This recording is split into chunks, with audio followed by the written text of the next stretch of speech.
Minasan, konnichiwa, squishytalk.w, yakuso. Today I'm in Kyoto and it's pretty early in the morning and I'm here to have a traditional Kyoto breakfast. I've never had one before, so I'm super excited to be here today and to show you guys. Anyway, if you like videos like this, don't forget to like and subscribe. And let's get into it.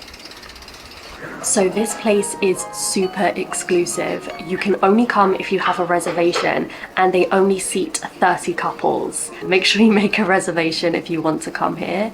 It's really calm and peaceful in here. The atmosphere is lovely and it's very traditional styled, I would say, with the color scheme and the way that everything's set out. And I can't wait to try the food here. So there is only one thing you can order for breakfast. Everybody has it. You're a little bit fussy with your food. Maybe this wouldn't be the best place to go, but the breakfast looks amazing and I can't wait to get mine.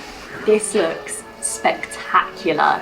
There are so many different dishes on the plate in so many different colors. It looks incredible and I cannot wait to eat it. I will mention this does change seasonally. The other really cool thing as well is there is rice right here, so you can choose how much rice you want. Let's tuck in, let's go for it.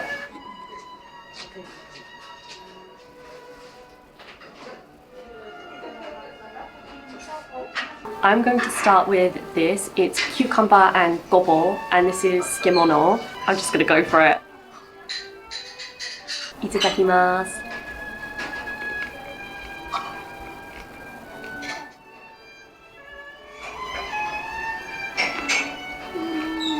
I love skimono. It always tastes good. It doesn't matter what vegetables you use, it always just tastes good. It's kind of like magic, but I absolutely love it. It's refreshing and crunchy. I love that with skimono, it's still crunchy. The vegetables keep their crunch, and this is no exception. It definitely makes me want to eat rice though, so I guess that's next.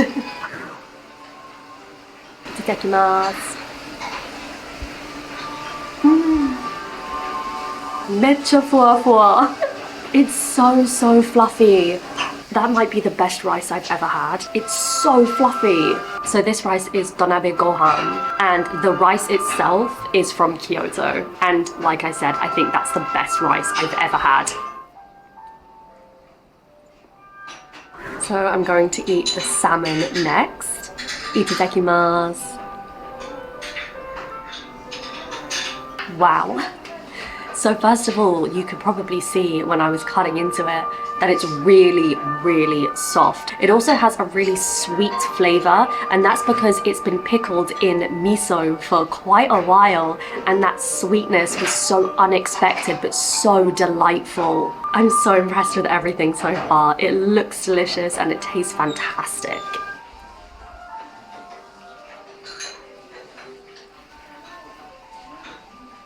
Next, I have nasu no orandani, and this is aubergine.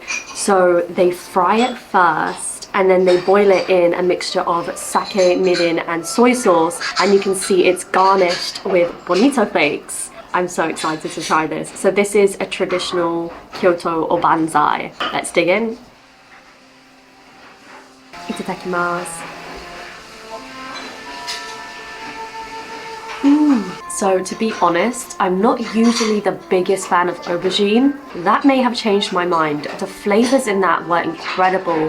The aubergine was so soft and it was just an explosion of flavors in my mouth. It was salty and also sweet. So I would say initially you get a sweet taste and then afterwards it slowly fades out into a delicate salty taste. That was amazing. I've never had anything like that before. It was truly a journey in your mouth. Wow.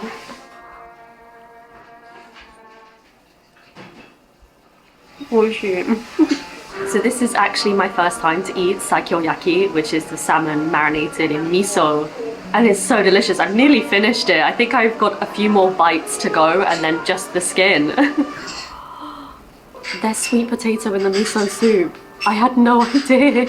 What a pleasant surprise. Itadakimasu.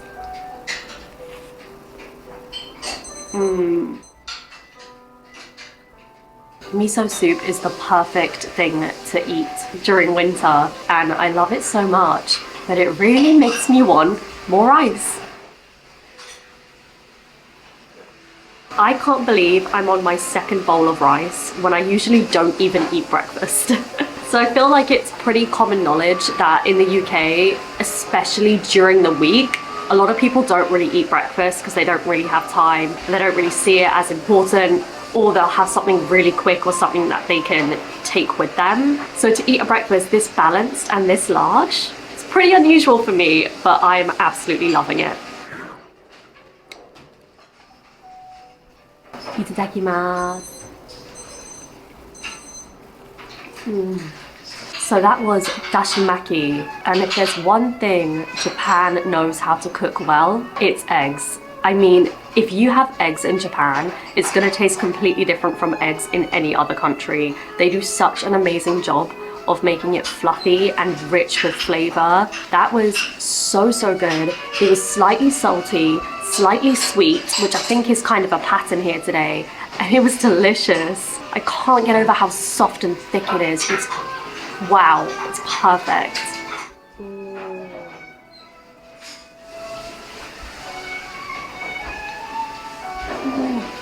Eating that with radish really was just a great experience. The radish added a little bit of crunch and also a little bit more moisture. That was a fantastic combination, really. Next we have kombu and bonito furikake. I've never had this combination before, so I'm very interested to see what it tastes like. Let's do it. Itadakimasu.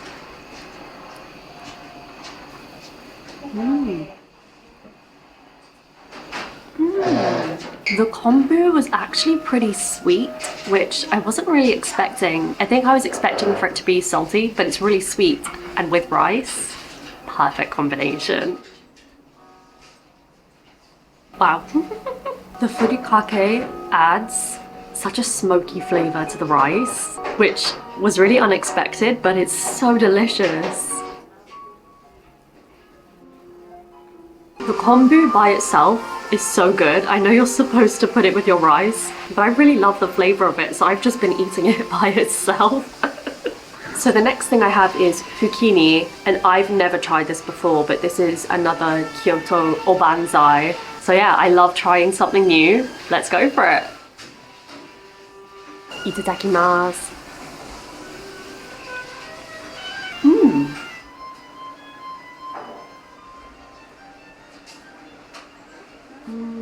So the fukini has a really delightful flavor. The texture is a lot like celery, so if you've ever had celery before, it's a very similar texture, quite crunchy. The flavor is very delicate. It's not super strong, it's not super sweet. You don't eat it and instantly get hit with this powerful flavor. It's not like that at all, but it's also not plain. So there is a flavor there, but it's very difficult to describe. All I can say is that it's very subtle, very delicate. It's lovely. So I always eat fish skin because I was always told growing up that it's really good for you. So I've finished my salmon and now I'm going to eat the skin with the rice. Let's do it.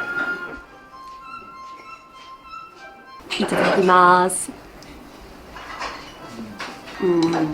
So the flavor of the fish skin with the rice was perfect, but interestingly, you could really taste the miso in the fish skin, which I kind of didn't really expect. It was really in there, and so it made my rice taste a little bit sweet, which I enjoyed.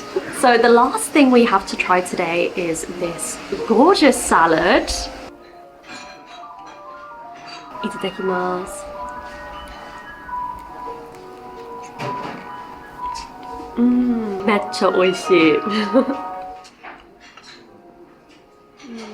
There's definitely rocket in there, but my favorite thing about it is there are so many different textures. So you have the crunchiness of the leaves, there's a little garnish on top, and I'm not quite sure what it is, but it's really crispy, and I really like the balance of those things, and I think there's some radish in there as well, so it's a good mixture of different vegetables, and it is delicious. I love that you can eat salad for breakfast, because salad is one of my favorite things. I ate everything. I really couldn't help it. It was absolutely delicious. I love that there were so many individual dishes to try. The rice was phenomenal, easily the best rice I've ever had. And it was just all amazing. I couldn't even pick a favorite thing because it was just all so good, and this is probably the best breakfast I've ever had. So I didn't actually know Kyoto was famous for rice. Whenever I think of Kyoto, I just think of tea because the tea here is spectacular. But wow, that rice, life-changing. Well, that's it for today's video, you guys. That is the best breakfast I've ever had in my life, so I definitely recommend it. Anyway, let me know in the comments section below what you usually have for breakfast, and I will see you in the next one. Bye!